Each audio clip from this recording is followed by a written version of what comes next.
Hello beasties and welcome back.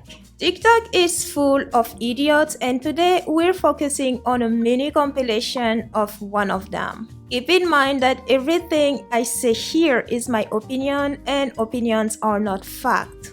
Without any further ado, let's beast it. You're 420 pounds, the human body is not meant to support your size, and you can't do things that 90% of people can. Please stop giving medical advice. For one, I'm 440 pounds, thank you very much. Dude, you say it as it is a badge of honor.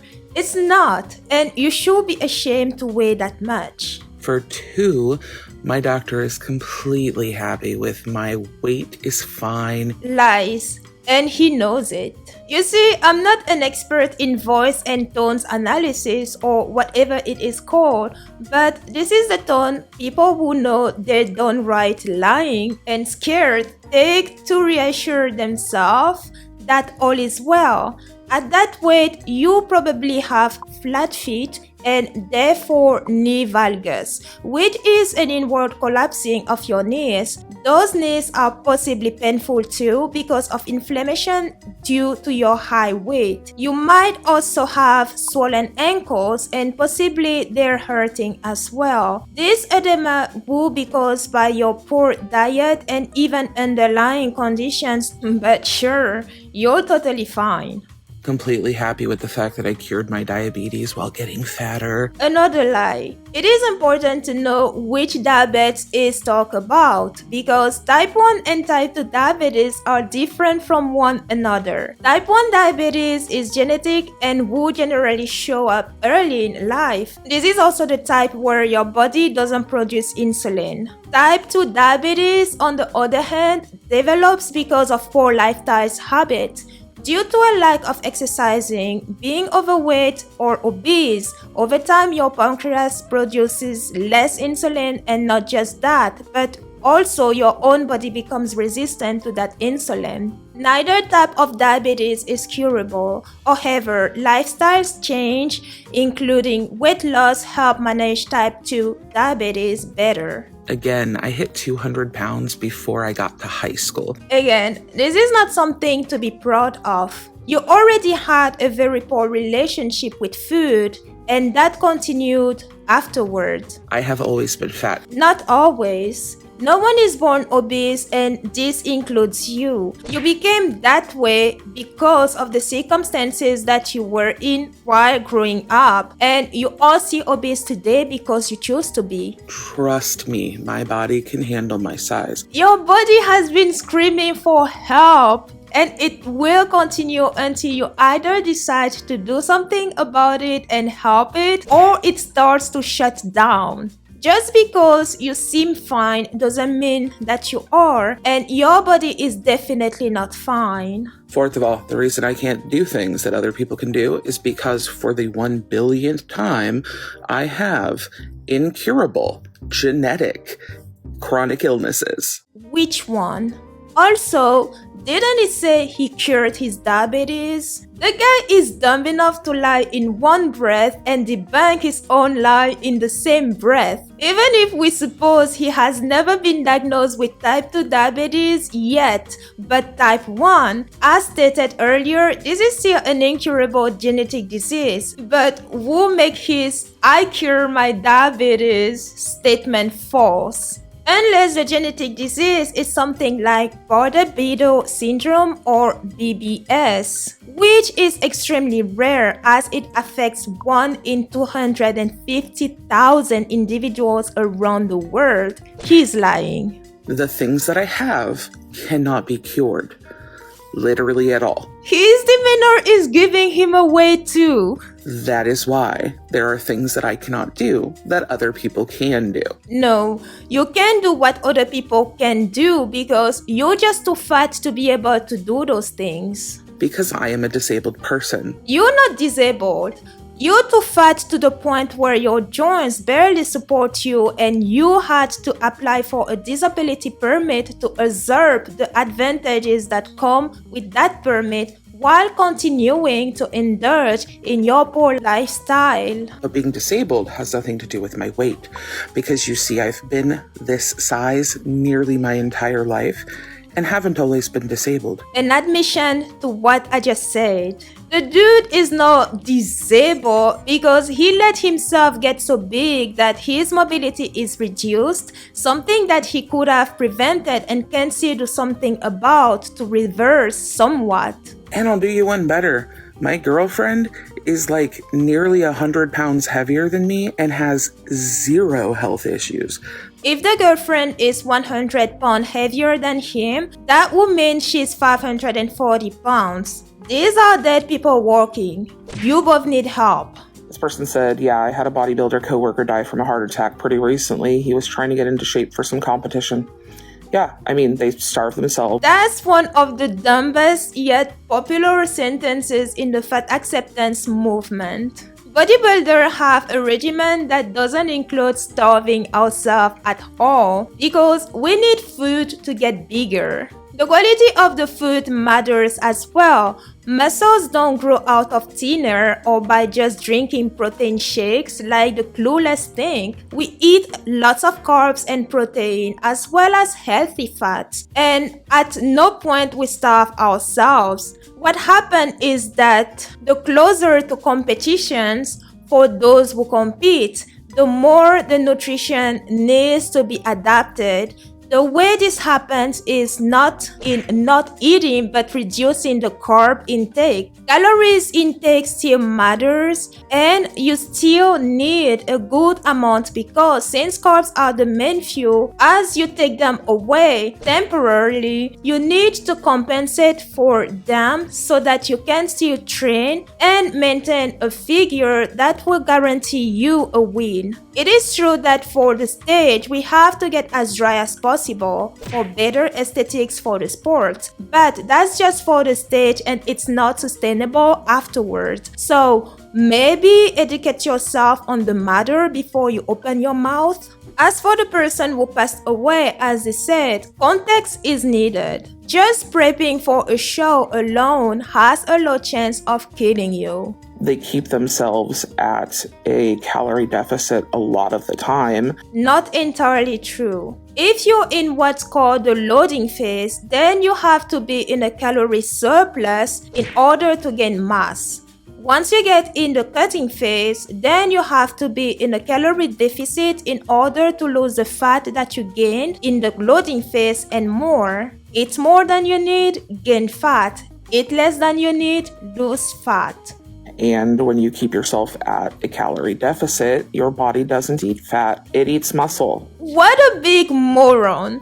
Carbs are the main source of energy for your body. In the absence of carbs, your body will turn to fat for energy, leading to ketosis.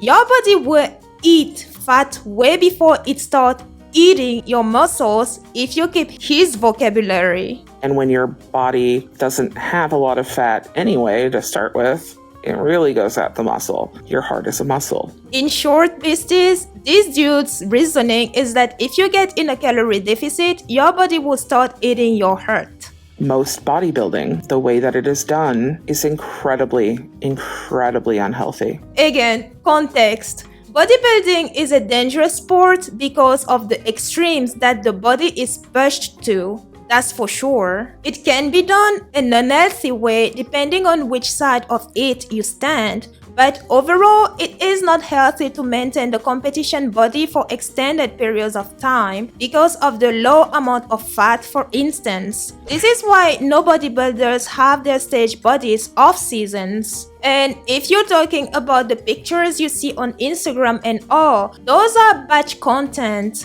created during peak seasons and shared year-long. And when you bring this up with a lot of the bodybuilders, they are very quick to justify their eating disorder. You can develop eating disorders as a bodybuilder, yes, but not all do. I, for instance, never did.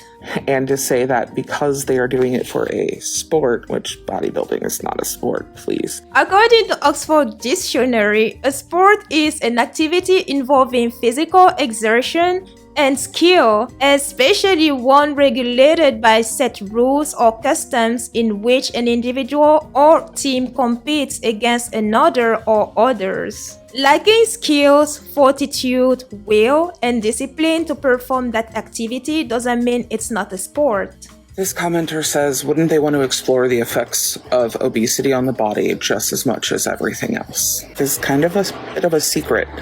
No, they do not want to study the effects of fatness on the body. Every single time that this guy is lying to you, he looks sideways and has this whatever that's called side movement of his lips. Studies have been performed on fat bodies and still are. How did science conclude that obesity is a killer? There are even documentaries on the matter. Talking of which, I recommend you watch this one, Obesity, the Post-Mortem documentary. This is a graphic documentary about the effect of extreme fat on the body, and it follows a team of professionals performing an autopsy on a severely obese corpse. Why the multi-billion-dollar diet industry would go bankrupt overnight if real research was shown. The diet industry is worth $58 billion in 2022, a decrease from $78 billion post-COVID. The food industry, on the other hand, is worth about $1 trillion and more, and that number is increasing. Obesity is a problem that governments created. Follow the money. They engineer addictive foods in labs and feed it to you. You eat those foods and get hooked. That's more money into the food industry's pocket. The more of that trash food that you eat, and the more the food industry's pockets fill up. Over time, that trash food creates inflammations in your body, and you start getting sicker and sicker. Pharma enters the game. Demand in medication to fix those inflammations skyrocket, and so do the price of those medications and insurances. Food is medicine. The right quality of food will keep you away from pharma. What does the food industry do? Raise the price of quality food while lowering that of trashy food. Your ability to make better choices are already impaired by the trash food you've been eating, and you're also addicted to it, so it only makes sense to you to stick to it rather than make better food and lifestyle choice. Here you are in a vicious cycle, trapped as an animal because that's what you are to the government's eyes. You never had a choice and are a mere means to an end. Then you die. Guess who's making money off your death now? The funeral industry. So yeah, continue to comfort yourself with the lies that you're telling yourself about obesity. All of the weight loss surgery income that comes in would stop coming in. If they can't force us to have bariatric surgeries, then there's no reason to have bariatric centers. Bariatric surgery is not forced on anyone. In some cases, it is recommended, but it is also a last resort that doctors would turn to save their morbidly obese patients. It is also worth noting that not all obese individuals qualify for bariatric surgery because, as any type of surgeries, it comes with risk, and those risks are increased if the patient has too much fat in their body. They want to talk about how fat people are a drain on this system. No, we're not. It's just that you have pathologized fatness so that you can sell us fake treatment options and make money off of us. You just can't ignore the irony of this comment. As I just explained, the food industry is the #1 player making money off of obese and morbidly obese individuals. And the advice of extreme food restriction and exercise, you cause patients to lose weight so fast that their body consumes their fucking heart muscle and other muscle tissue.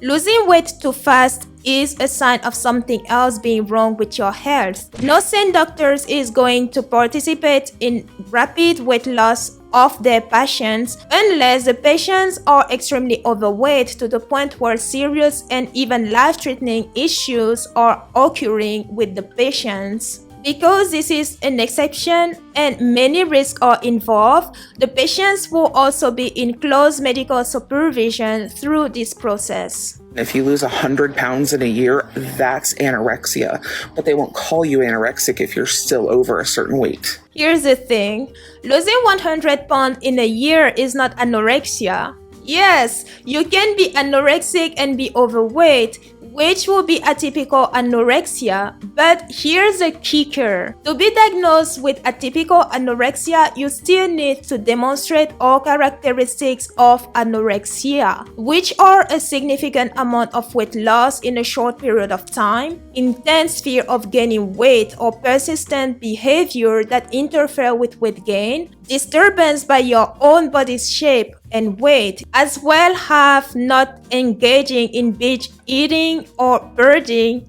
within the last 3 months from your diagnosis. So the solid is still not anorexic. Yeah, I had to. And you can't enjoy being morbidly obese and be anorexic at the same time. We are the only population that they are allowed to give eating disorders to, and that is encouraged. No, you give yourself eating disorders by constantly eating huge quantities of food, as if food will run out and you will never see food ever again. There is a part 2 to this video because the amount of lies that this individual is spreading is alarming. Fat acceptance is banking on you not to conduct your own research and question anything. The reason that movement is prevalent is because it appeals to people who already hate themselves because of their own body weight and emotions. If you feel a certain way, you're going to feel better and comfortable if you have more people feeling the exact same way as you do. It is how cults work. Gather enough people and convince them that you're right and anyone who challenges your views is wrong, and you have a following. More on this in an upcoming video. Thanks for watching, beasties. Trend mean.